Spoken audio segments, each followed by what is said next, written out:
So we're now at our penultimate session. How can AI technologies better serve patients? We've got 35 minutes now to discuss that, to get the questions and to raise many, many more. Let's welcome the moderator of this session, the COO at Cibiltech, Helene Viatge. Helene, for you. Over to you. Thanks, and I'm thrilled to be here tonight with you to moderate this roundtable about the deployment of AI tech to better serve patients. Tonight we have approximately half an hour, 45 minutes. We'll start with a short video from EIT, and then the speakers, the panel of experts that we have here with us tonight and remotely, James and Celia are remotely, and thanks Isma to be here. Will give us their perspective on the subject, and we'll finish with a few question and answer. One thing I'd like to remind the speakers is do not lose the focus, on the patients, because I know this subject is rather technical, and we can all get lost on the challenges we have to overcome regarding AI deployment. But let's keep the focus on the patients, because that's really why we are doing this. So let's start with the short video from EIT.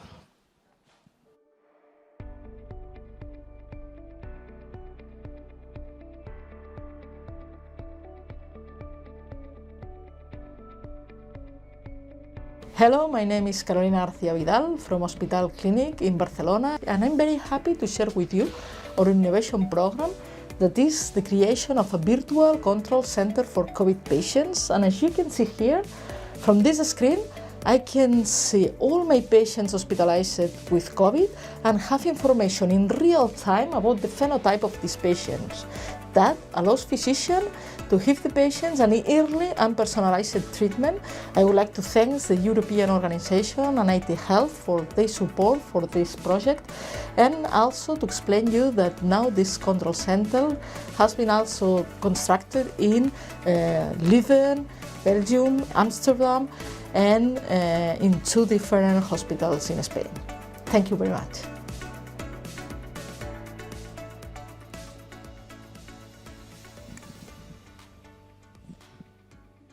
Great. So after this very pragmatic example of an AI tech application, let's dive into the subject. So the first thing I wanted to do was to give a definition of artificial intelligence. And so because artificial intelligence is the simulation of human intelligent processes by machines. So AI systems usually works by ingesting large amount of labeled training data, analyzing this data to look for correlations and patterns, and with these patterns, predicting future states.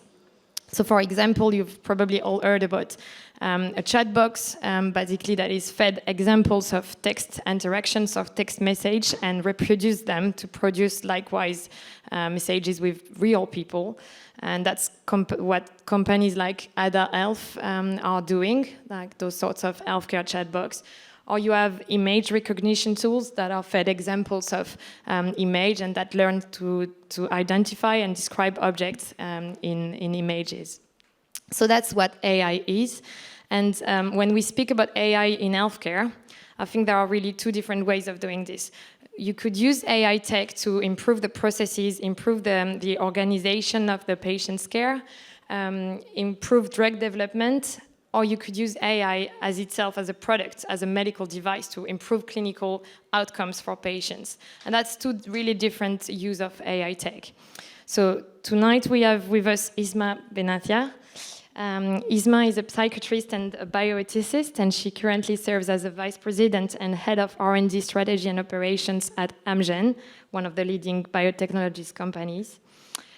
Isma is very passionate about patients' involvement in research and development of innovative medicines and technologies to serve their needs. And she has over 20 years of industry experience over 3 continents. And the first question I wanted to ask to Isma is, can you tell us how AI currently is driven a shift in the pharma industry and in the R&D phases from drug development programs to patients' recruitment, and describe the new global ecosystem of AI, especially around pharma?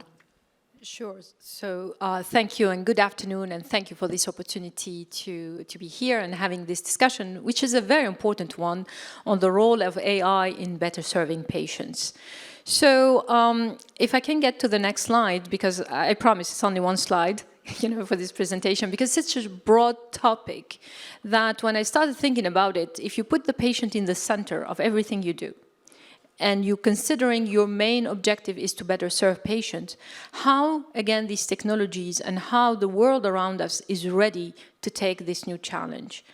Obviously, we are seeing leading trends, and I'm not going to go through all of them, but definitely the new platforms, again, engaging the patients as well as having a more tech-savvy patients is calling on the use of these new technologies. Now, if you're asking me specifically about how we are planning to leverage, or we are leveraging it within the pharma industry, you can think about it, again, from the different lenses of the pharma industry, from targets. That means identifying therapeutic targets, and that's where AI helps you through, again, mining this large amount of data or human data, because you're talking about genomic data, the omics in general, as well as clinical data, real-world evidence data, and imaging, you name it. So it's a very large amount of information. So how do you process this?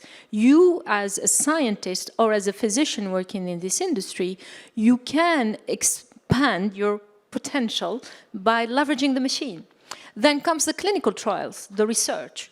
So you can go with the conventional, traditional way, the double-blind randomized clinical trial, or you can leverage also the technologies to better select the patients.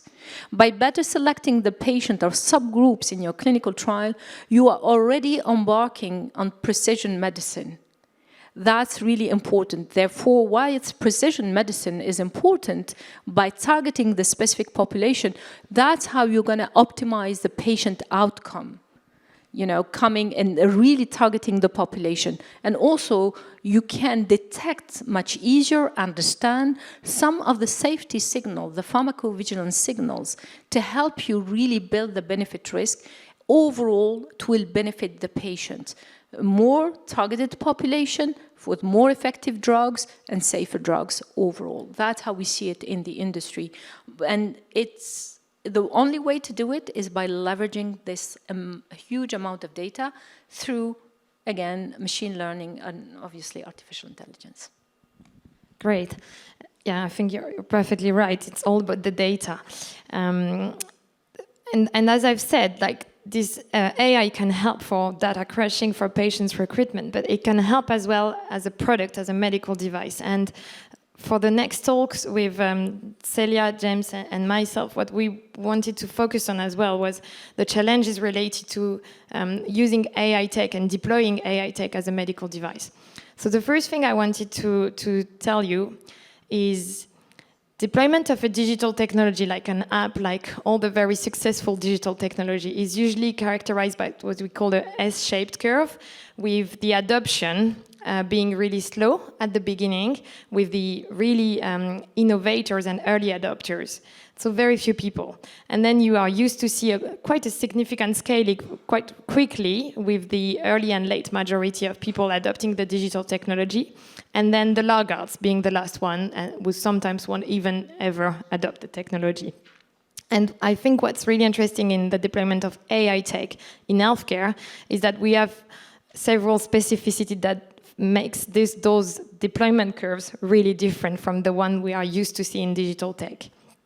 The first thing is we are addressing lots of different stakeholders, patients, reimbursement system, and healthcare professional. And the second thing is that there are challenges to overcome. And so I'm going to tell you a bit more about my experience regarding the regulatory and clinical challenges related to the AI tech. Celia is going to tell us about the funding and reimbursement of, sorry, is Celia not here for the moment, but that's fine. And she's here. But she's going to tell us about the funding and reimbursements of digital technologies. And then James will finish with adoption of AI tech and all the challenges related to interoperability and data security and adoption, really. So on the regulatory and clinical side, I think there has been a big shift into the regulatory world for softwares and for AI technologies. And whilst in the past, the first medical device directive had been developed for hardware equipment, now regulators have been trying for years now to fit the rules that existed for hardware devices to software and digital products. And it's like fitting a circle into a square. It doesn't always work.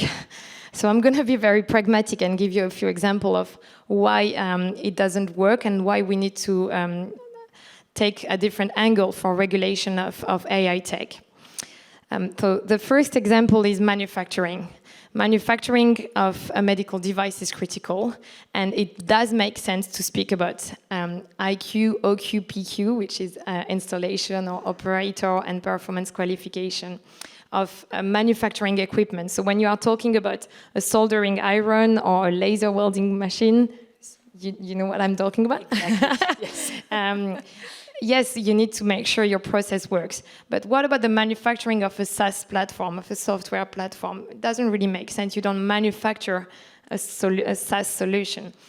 And so we have to answer questions related to this, to regulators and auditors, and it doesn't work.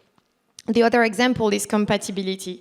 It's critical to define compatibility of your medical device with accessories when you are talking about a percutaneous valve that is compatible with catheters. But when I had to explain to our auditors that our app at Cibiltech was compatible with all mobile phones, and he asked me which mobile phone it was compatible with, and I had to list all the existing mobile phones. You can imagine it's hundreds. And then I switched to, okay, we are compatible with web browsers. And then I had to explain which web browser and which versions, and to explain how I was sure that I would still be compatible with each new update. It just doesn't work.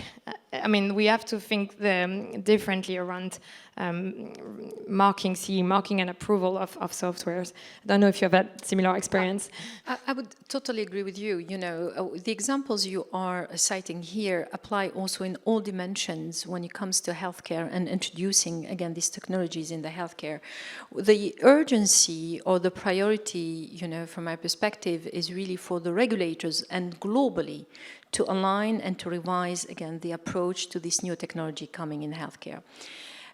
Coming to a device, a medical device, and even the definition, what is a medical device? That's, again, the type of question we have to face.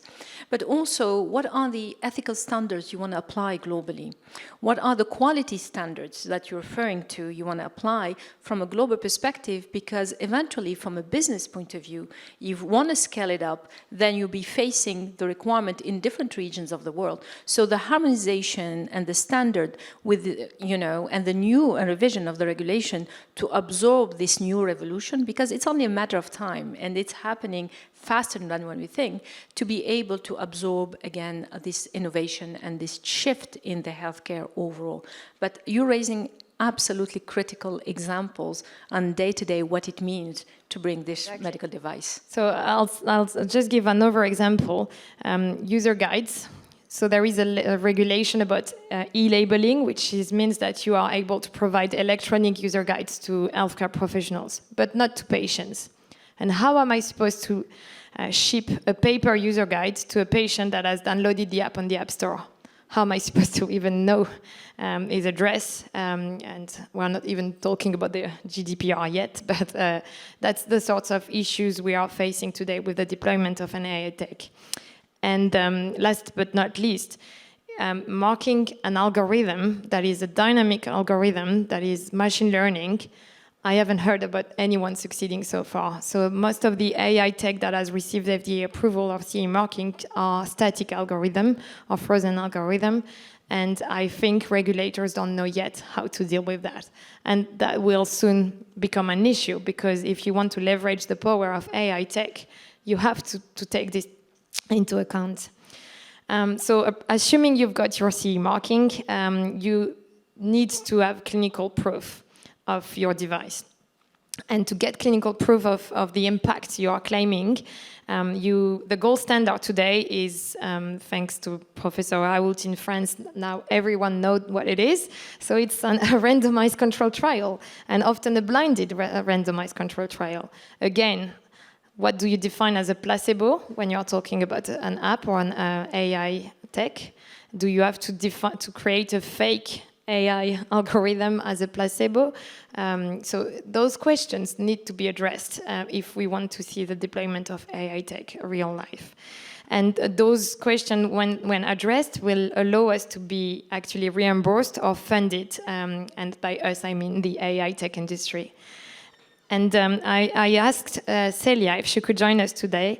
Celia, she was in charge, of the launch of Doctolib on the German market, and she is now a market access consulting for market access in Germany for digital healthcare. And Celia, what I wanted to ask you, was, can you tell us about how Germany has actually been a bit ahead of the curve in terms of funding and reimbursement of digital technologies? Yes, can you hear me? Yes, perfectly. Yeah, perfect. So thank you for having me. Yes, in Germany, Jens Spahn, the health minister under Angela Merkel, launched and actually set up several mechanisms to accelerate the digital transition in healthcare in Germany, and to make also Germany attractive for foreign companies working with artificial intelligence and digital tech. Maybe I will present you two mechanisms. The first one is the DiGA mechanism, the digital health applications.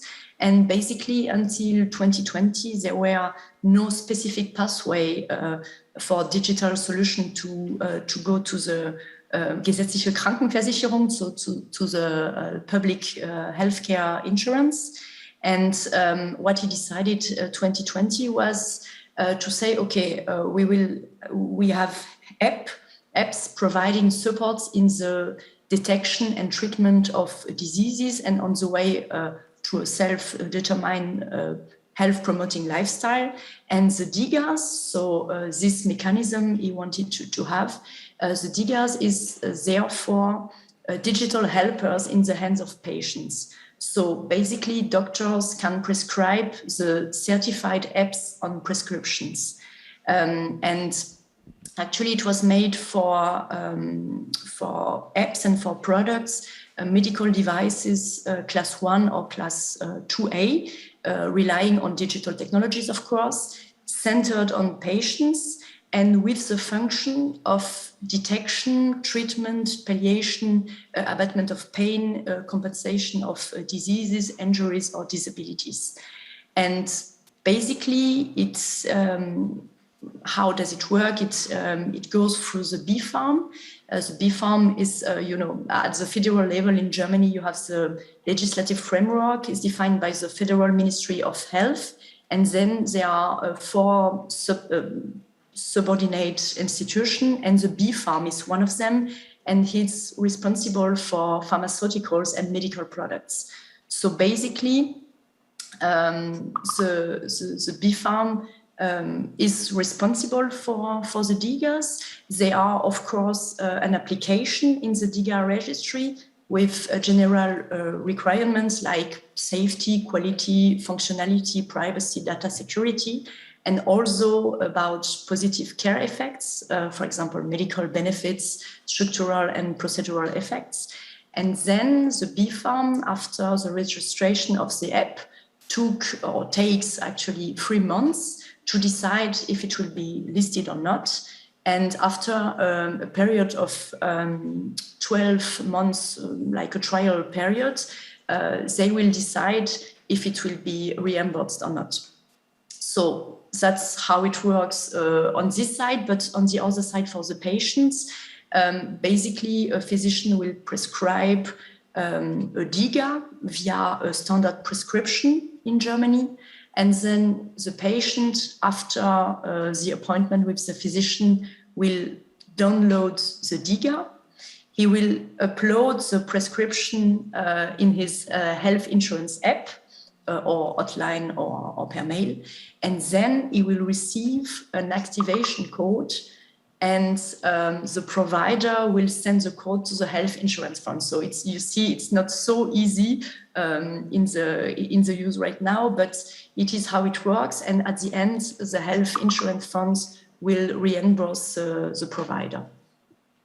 It is how it works, and maybe to give you an information about how it looks right now in Germany for DIGAs. There are about 20 apps which are listed, mostly in the fields of psychology, heart and circulation, cancers, hormones. You can also find the complete list on digabfarm.de. And by the end of July 2021, so now, there are 17,000 apps on prescription which are already been submitted to the health insurers for reimbursement. So you see, actually, it's working. Of course, 17,000, it's not so much, but it's a very good beginning. And I also saw that the doctors, they are highly interested in digital therapies, but actually 25%, there were something written about it, 25% would like to prescribe DIGA, but only 2% did it so far. So it also asks a question about how is it possible also for the doctors to be informed that these DIGAs exist, which one, and so on. That's a big question for now in Germany. So it was for the DIGAs. Maybe a few words about another mechanism, which is now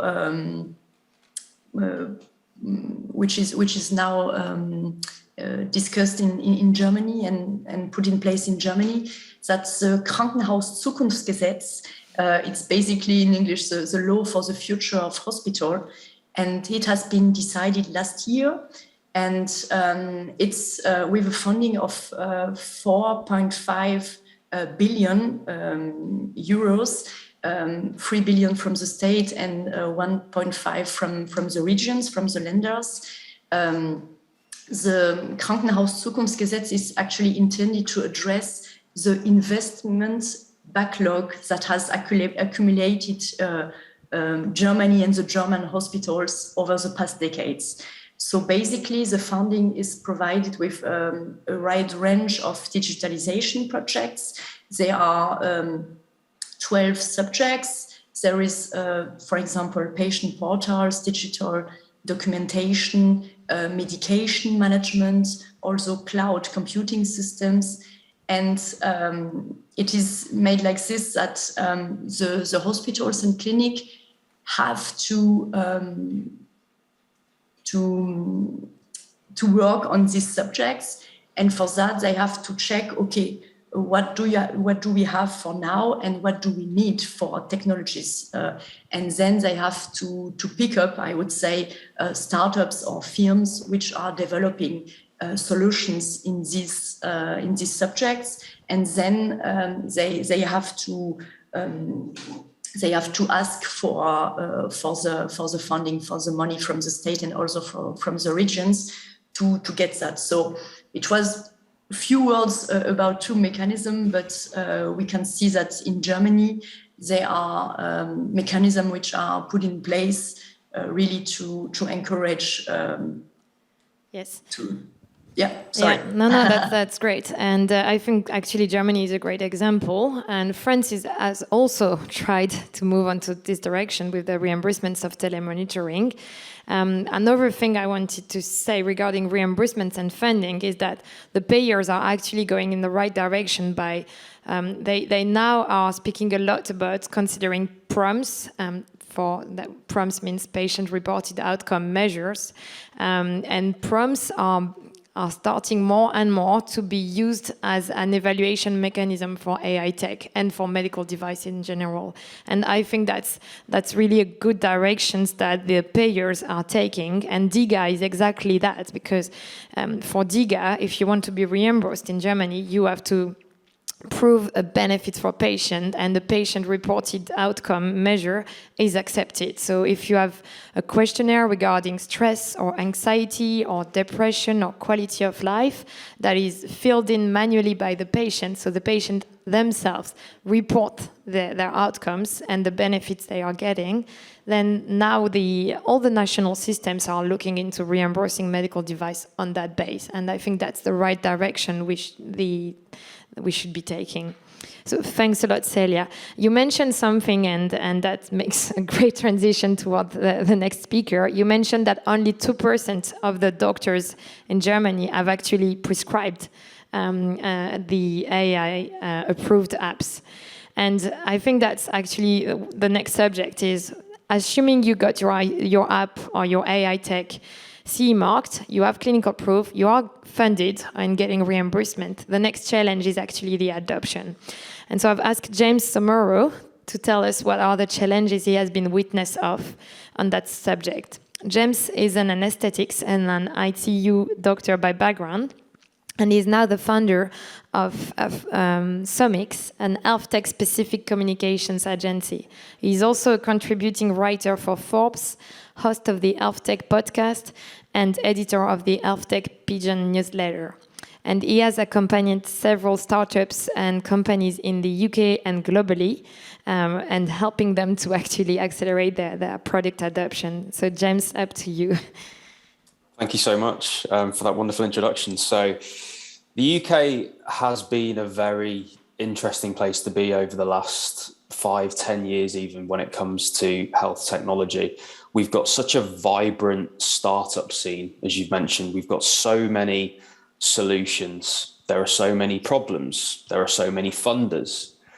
But as Celia's mentioned, very few of those solutions actually reach the ground floor of healthcare at any sort of scale. And so here in the UK, one thing that was very interesting that happened was the formation of an organisation called NHSX, which was an offshoot of the NHS to specifically try and put the tech sector with the healthcare sector and really try and solve this problem.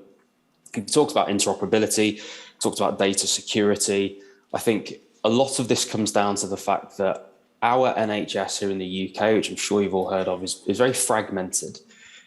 People think that the NHS is one organisation, and in fact, it is 100,000 different organisations. Each building, each site is a different structure with a different management system, different job titles even, and different information governance requirements, different data security requirements, different interoperability requirements, because they use different systems. And so in order to actually get adoption at scale for any of these individual companies, it becomes incredibly difficult. And one thing that has been mentioned a couple of times, and Germany putting 4.5 billion into this, is addressing a funding issue, because this takes time, it takes effort, it takes resource. And so in order to actually, for a company, a startup with a brand new technology in AI machine learning, for them to actually try and address this mountain of work, they need to be sufficiently resourced. And so funding does also become an issue. Now, what NHSX have done, they've put something together called the AI in Health and Care Award. Literally £140 million there specifically awarded to startups and actually academic institutions as well, and bigger companies too. But a pot of money there to try and solve this adoption problem now by sufficiently resourcing and funding this space. Now, interestingly, they're not just putting that money into what they define as phase 4 companies, the bigger companies ready to scale. They have something market ready. They just need some evidence to get over the line and to help them scale.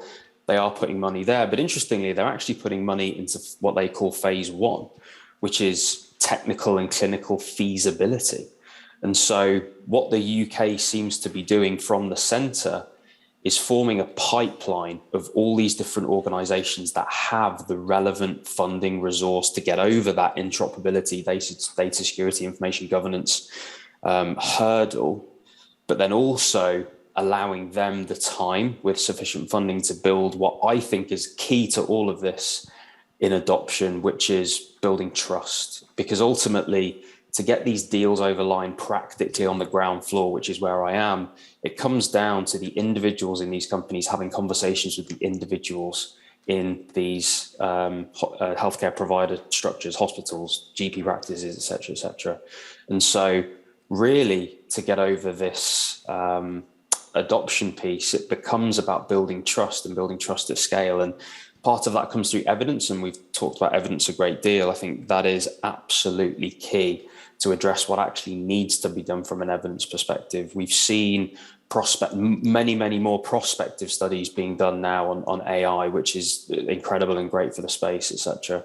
But it's only part of the story. It's also time. It's also having a company that's been around for long enough, that's done enough, that's piloted, that's done all these different things. And so solving the adoption piece is complex, but I suppose the optimistic position that I want to leave everybody with here today is that this has been done. This is happening right now. There are companies doing this in those two buckets that Helene was talking about, the organizational piece and the clinical piece. And from an organizational perspective, for example, eConsult are doing AI to triage and automate GP consultations. That's a phase 4 company in NHSX's award.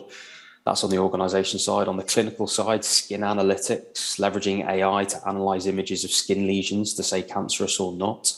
There's companies like Ibex Medical Analytics that are doing this in pathology. As part of this award, they are physically deployed into 6 NHS hospitals. Their technology in pathology to help streamline the pathology units dropped into those 6 hospitals. Then the evidence is gathered. That is then packaged and then can be used in future. So it is possible. It is complex, the adoption piece. It requires not only the theory and I suppose the light touch stuff. It actually requires getting in as humans and actually building trust as well. And that goes for clinicians too. They need to use it. They need to understand it. And I know there's many studies going on at places like Imperial talking about how to actually increase trust of clinicians to use this stuff. All of that tapestry fits together to hopefully solve, and is solving, an adoption piece. And that's what we're up to in the UK. Thank you, James. I can fully agree. I think you used a few times the word trust, and I think that's also quite key around AI, because AI deals with data. And we know how the global world is now starting to worry about data use and how actually standards have started to emerge. And obviously everyone knows about the GDPR, but I mean, all those standards are gonna help build trust on companies actually developing and deploying AI tech. So I think we have not that much time left. I'm really sorry. Thanks a lot to all the speakers for the very interesting talks, really. Maybe if we have time for a few questions, we can allow some questions.